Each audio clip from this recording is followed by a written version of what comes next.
I was in the middle of buying a house and getting ready to move when suddenly my mother-in-law showed up with a crazy idea. She wanted to live with us.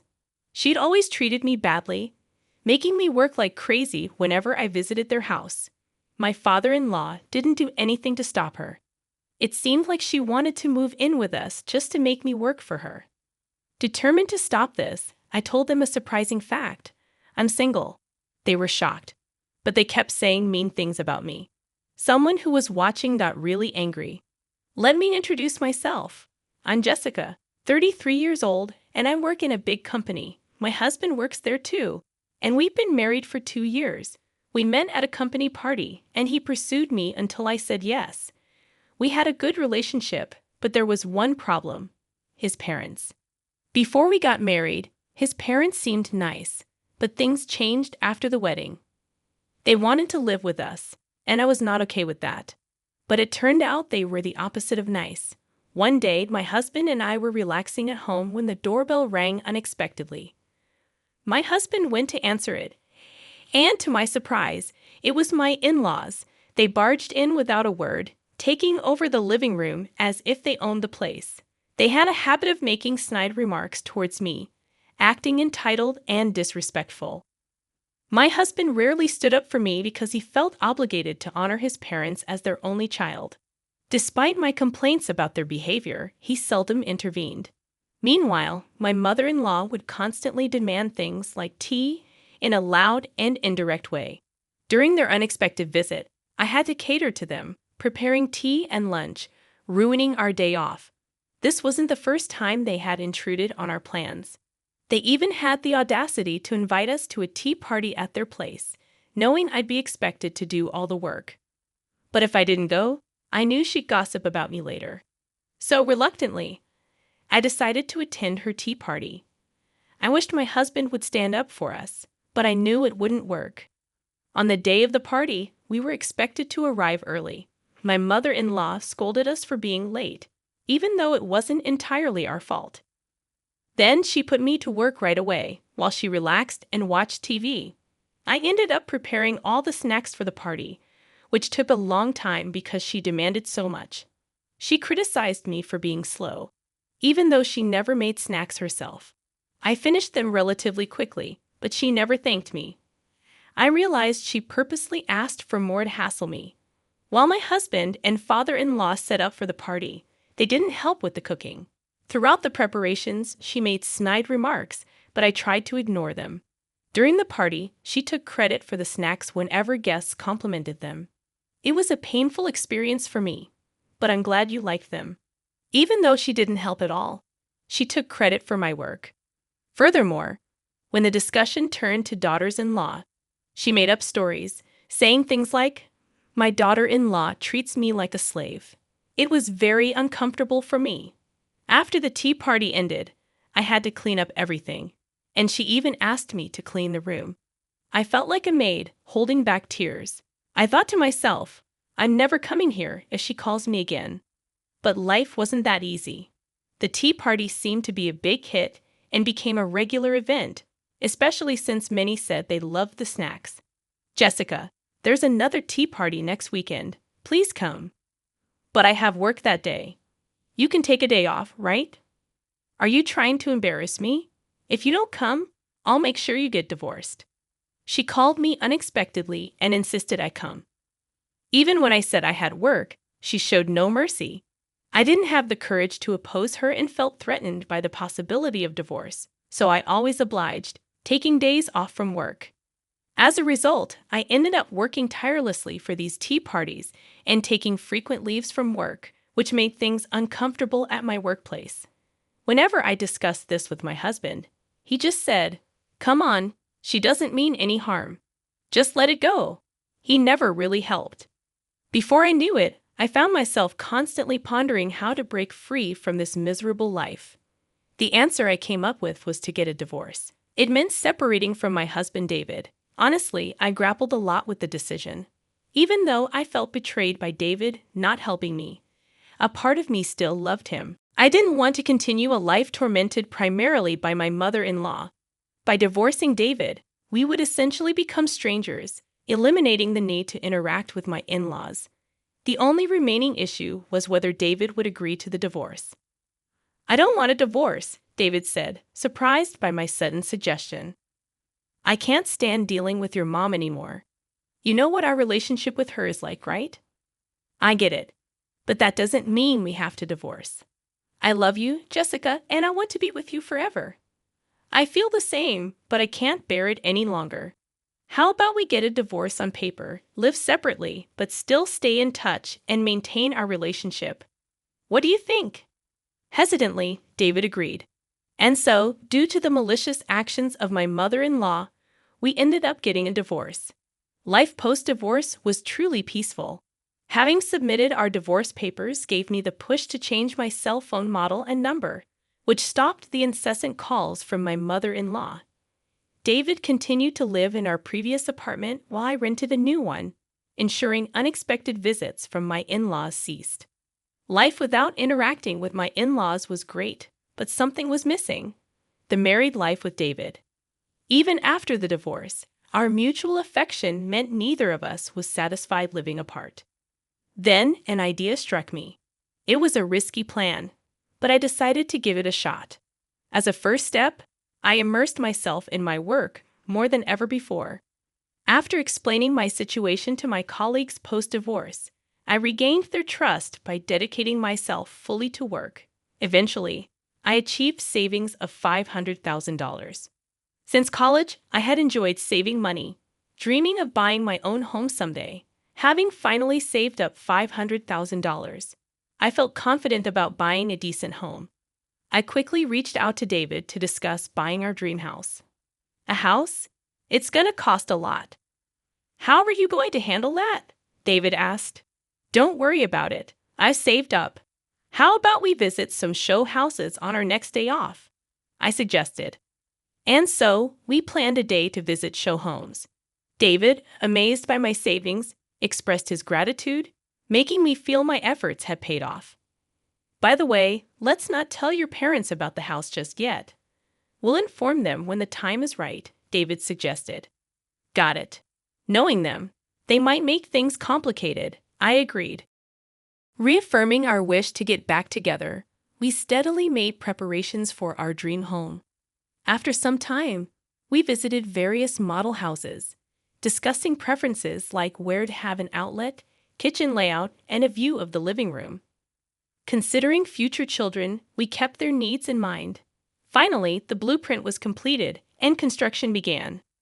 Discussing the budget with the contractor, we made sure it stayed within $500,000.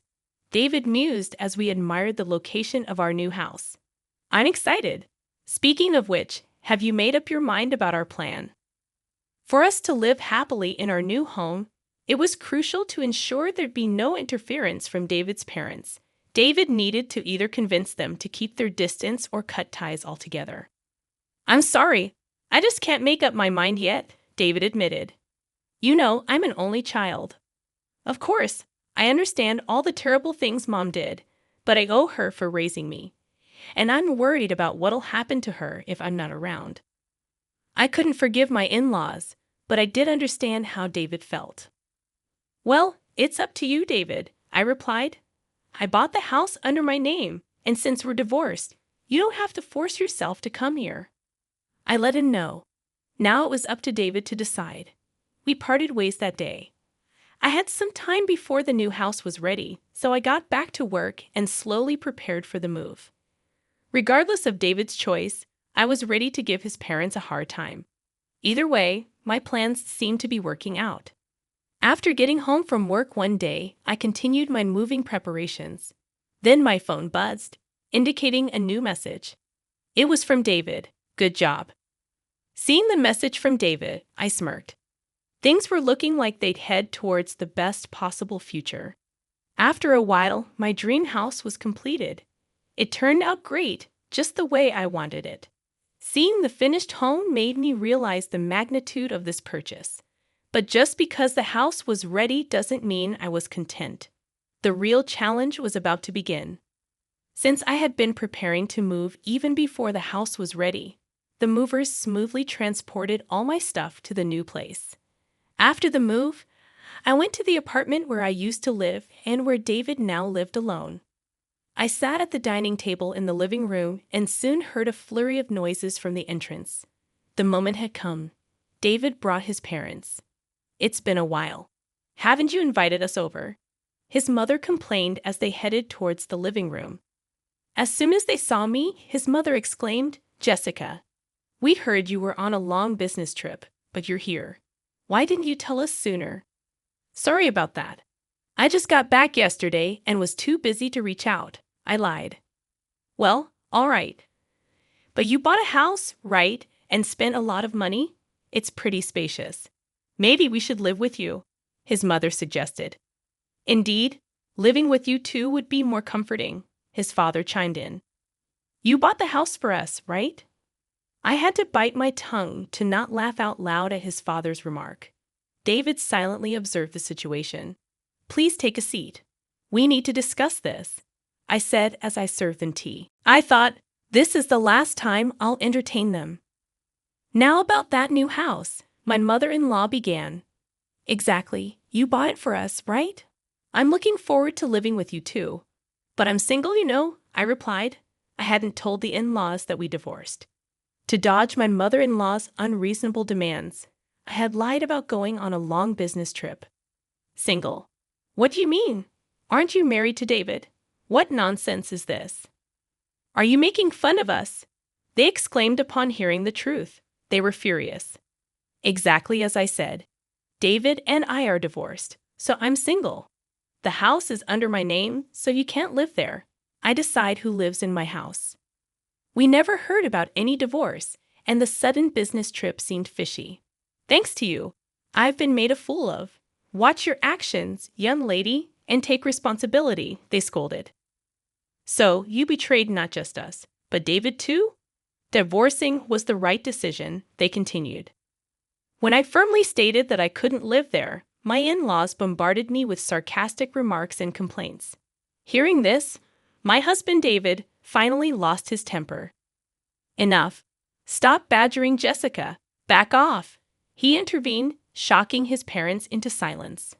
Apparently, they weren't expecting such an outburst from their own son. "The reason we were heading for a divorce in the first place was because of you two," David added firmly. "That's a cruel thing to say," David responded. "I was only thinking of Jessica. After constantly belittling her and forcing her to attend those ridiculous tea parties where she was treated like a servant, making her miserable. How is that thinking of Jessica? She's not your convenient maid. She's my cherished wife. And because of you two, our life together is a mess. Stay out of our relationship." On the day we were packing for the move, I received a message from David. "I'm really sorry for everything. I've decided to cut ties with my parents." I had thought that he didn't truly love me because he never helped out before. Hearing David's true feelings, I almost burst into tears. I was their only child, so I thought they'd be lost without me. I owed them for raising me, so I never said anything. But I've reached my limit. I'm cutting ties. Don't come near Jessica and me ever again. "Is that how you talk to your parents?" his mother protested. "People who hurt my beloved wife don't have the right to call themselves parents," David replied firmly. "Don't say that. I'll try to improve my relationship with Jessica," his mother pleaded. I didn't trust my mother-in-law's words at all. After hearing what David said, she still insisted on improving our relationship. "Do you want to hear this?" I asked, opening a voice memo on my phone and playing a recording. It was a collection of the snide remarks my mother-in-law had made to me, with a few from my father-in-law. Their faces went pale as they listened. "If you try to approach us again, I'll take this to a lawyer. That's how it is, so please leave. And by the way, we've already canceled the lease on this apartment, so showing up unannounced won't do any good," David declared, ushering his parents out, and they left dejectedly. That marked the end of our long struggle with my overbearing in-laws. Afterwards, David prepared for our move to our new home. Rumor has it that word got out in their community, and they became the talk of the town. I wondered who could have leaked it, only to find out David had told some close friends about the situation to ensure his parents wouldn't overstep their bounds again. I hadn't thought of that, so I almost gave David a standing ovation. For my part, David and I reconciled, resubmitted our marriage license, and were happily back together. The strategy one had in mind worked perfectly. Now we're comfortably settling into our dream home. It was quite an investment, and given the uncertain circumstances when we bought it, I was nervous. But living here happily with David, I feel it was worth every penny. And then, to our surprise, I was pregnant. Our future as a family of 3 in this house isn't far away. Though challenges lie ahead, we want to be good parents to our child, learning from the mistakes of David's parents.